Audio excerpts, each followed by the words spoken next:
Welcome to the Cyber Savvy Boardroom. Thanks for joining us today. Your hosts are myself, David Himovich, and Nick Godfrey, both within Google Cloud's Office of the CISO. You can find and subscribe to this podcast wherever you get your podcasts.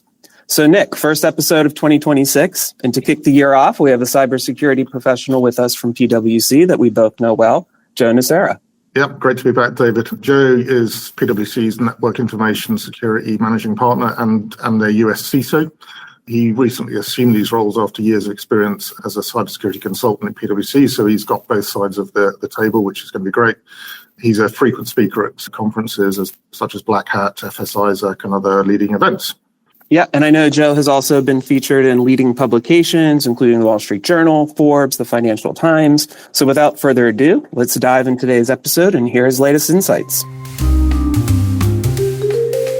So welcome, Joe. We touched on your bio earlier during the introduction, but I have to say, having been a consultant myself, I know firsthand what it's like to kind of bridge the gap between cybersecurity and governance. I know that you've spent nearly 3 decades doing that, translating deep technical hurdles into smart business moves. So we're thrilled to have you with us to share some of that expertise, especially as we dive into the topics of resiliency and incident response, which are easily the 2 top-of-mind issues that boards talk to us about most. So, Joe, welcome to the Cyber Savvy Boardroom. Thanks, David. I'm happy to be here. I reformed consultant, as you say. Spent the last 6 months or so as our CISO here in the U.S., and I'll be probably answering most of these questions with my consulting experience when I was advising multiple boards. But certainly, those experiences have come in handy in the last few months as I've begun to prep for our upcoming board meeting at the end of this month. Excellent. So let's dive right into it then, because you've seen the space evolve, how cybersecurity has really shifted from a technical line item to a core pillar of fiduciary duty for boards. And so kind of in that work that you've done in the past with directors, how are the most effective boards actually defining their oversight role today? I'm thinking instead of just reviewing and checking the box on saying they've looked at an incident response plan, are boards kind of partnering with management now to set the strategic tone for resiliency? Yeah, I think it starts with, though, maintaining the role of oversight. I think board members are very conscious not to overstep into management's role and try to do too much. And so finding that balancing act of what's the right fiduciary oversight as opposed to really making management decisions is something I think each board kind of works their way through. What I would say is resiliency is really a year-long discussion. It can't be something that just happens, once a year in an audit committee or a risk committee. The really good boards that I work with have an annual calendar, and they're looking across a series of things over the course of the year. And so that usually starts with understanding the risk environment and the risk context. So reviewing the results of any risk assessment that management has done. How has the threat landscape potentially changed? What attacks have occurred in the industry that maybe would inform their resiliency planning?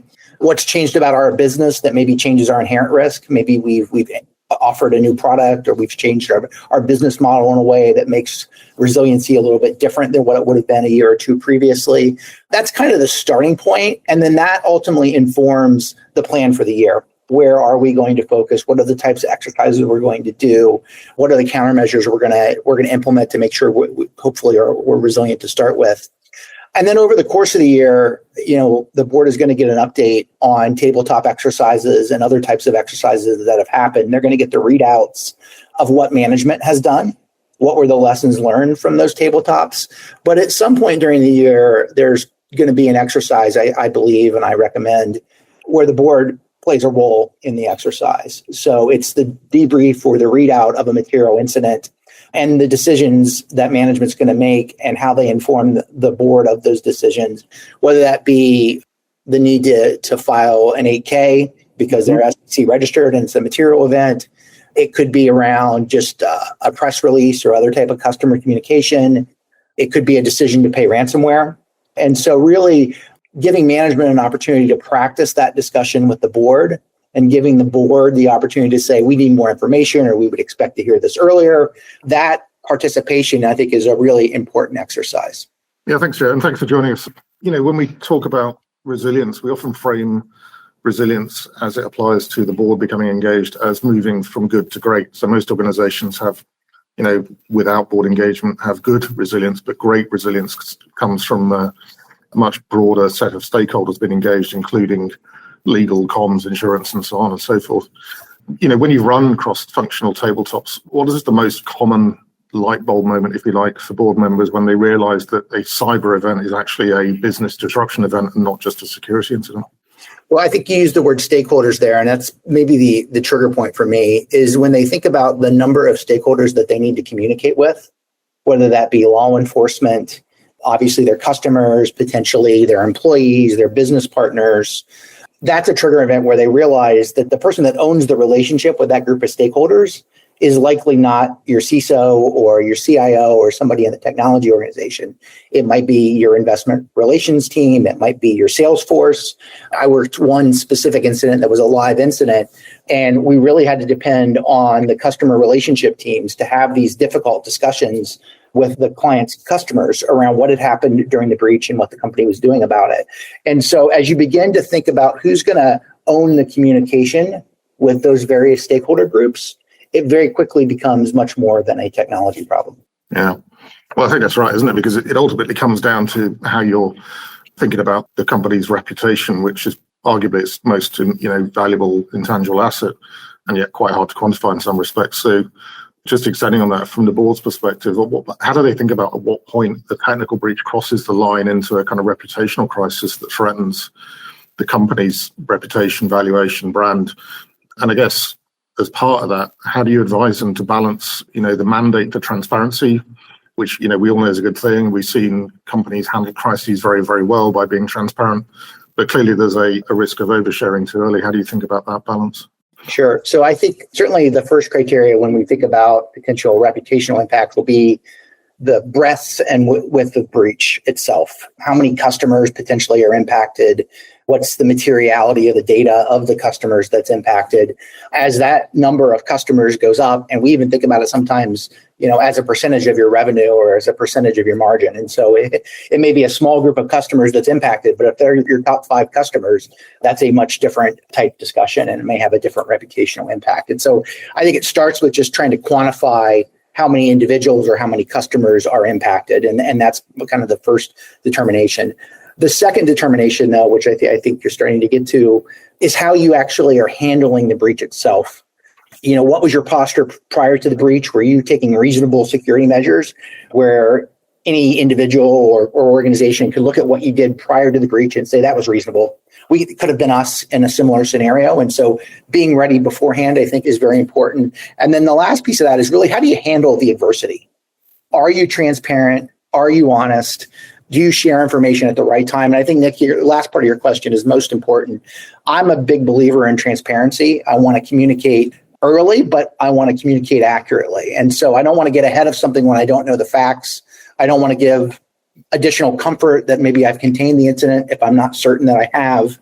I don't want to imply that I know exactly what the impact is, but I don't want to be silent and lose kind of the messaging to social media, the rumor mill, whatever else gets out there. And so it does become a balancing act. And we generally are counseling our clients to say, be transparent, but be certain that what you're communicating isn't going to change. When I think about some breaches that I've worked over time, they're much more damaging long-term to the reputation when the story evolves and changes and wasn't correct. I think the ones that really survive and come out stronger on the back end of that breach, they communicate, but they communicate in a way that's measured and is focused on the facts as they know them at the time. Yep. Yeah, I want to pull on that a little bit because I wanted to ask about communications and maybe tie that a bit to the SEC AK filings that you mentioned earlier, because I do think there's this natural tension between a board's need for a clear timeline after an incident and then the fog of war that you get in the first few hours of a breach. So how do you advise CISOs, we have a lot of CISOs that listen to this show as well, to structure their updates so that they're giving boards kind of the material facts that they need without accidentally passing on incomplete data that ends up in an inaccurate public disclosure? And so are there any best practices from like a CISO perspective and then also from a board perspective when thinking about this communication? Yeah, it's one of the things we've done here at PwC with our board is I've laid out a decision criteria that would say, here are the types of incidents that we experience. Here are the ones that we're likely not going to tell you about because we don't think they're material. An individual user gets malware on their laptop and we eradicate it. That certainly doesn't require the board's attention. So there are thresholds of the number of potential customers that would be impacted, the number or type of records that would be impacted by which we would communicate to the board. And we also try to give them a sense of timing, because to your point, it's not from the time that the incident occurs, it's from the time that we determine that there's something material that's happening, right? Right. So I think that starts with the board well before you worry about the timer on the 8K filing as well. But I like to get all that down on paper and certainly, exercise that as part of that tabletop that we talked about with the board of, here's an incident that's crossed that threshold. It happened 6 days ago. We did investigations over the last 3 or 4 days. We've determined that it does look like it's material. Our intention is we're going to have to file an 8K and we're going to have to notify this subset of customers. And so to the extent possible, I like to get that documented in a decision matrix. I even do the same from a ransomware payment perspective. To the extent that you either would or would not pay ransomware, getting that documented in a way that the board understands, here's the criteria that we use and the types of situations where we might choose to make a payment or the types of situations where we would likely not choose to make a payment. That's great. We also often talk about, cyber events through the lens of threat actor motivation. And so I wanted to ask a little bit more about that as well. Yep. For board members listening, why does the, quote unquote, why matter so much? How does knowing if you're being targeted for extortion versus just pure disruption actually change the decisions that a board might be making, particularly when thinking about their risk appetite in the middle of a crisis? Sure. I think it guides you to what the next step is likely to be. And so we've all had, in this case, something bad that has happened. And regardless of what the motivation is, the facts as they are today are the facts. But thinking about where the actor might go next and where we might go next very much depends on what their motivation is. If it's a financially motivated actor, then of course, giving them the financial gain of paying something like a ransomware would be one way to cause the incident to go away. The other way that you might be able to do that is if you could, decrease the value of what the threat actor has stolen. So you may make a choice of, if they're trying to extort you because there's something that is embarrassing in an email and they want you to pay that, you could choose to release the email yourself. And thereby you devalued the ransom that the individual was holding. If you're dealing with a nation state, there's a whole different set of motivations, likely espionage or political in nature, and it might cause you to reach out to your own, government and law enforcement and work more directly on what the national security implications of those might be. Likewise, if you're dealing with an insider, much less sophistication, probably more of an HR related issue, et cetera. And so I don't think it informs the technical recovery areas that you're thinking about, but thinking about the motivations allows you to calibrate your next step so that you're most aligned with deterring the actor from doing further damage. Yeah, thanks, Joe. It would be remiss of me not to talk about AI at some point during this. So let's do that now. You were talking about threat actors, their motivations, how they go about doing what they're doing, and how the board sort of interprets that. And clearly, AI is a double-edged sword, if you like. There's opportunity for AI to be a force multiplier for the defensive, if you like, of organizations, but clearly it's also something that's of interest to threat actors. When you've been in the boardroom, are you finding directors are focused more on the benefits and the efficiency gains, security gains of AI, or are they more concerned about kind of the new risk that it introduces from a threat perspective from an AI-enabled attack? Yeah, I might add a third dimension of where I think they're most focused, and that's really on how we're securing the business's use of AI. Mm-hmm. And so we think about it from 3 dimensions of securing business use of AI, leveraging AI to make our cyber defenses stronger, more efficient, and more effective, and then thinking about what the threat actor is doing to be more sophisticated and move at pace leveraging AI. And what I often hear from the boards, particularly in the last, say, 12 months, is their biggest concern is not moving fast enough with AI from a business perspective.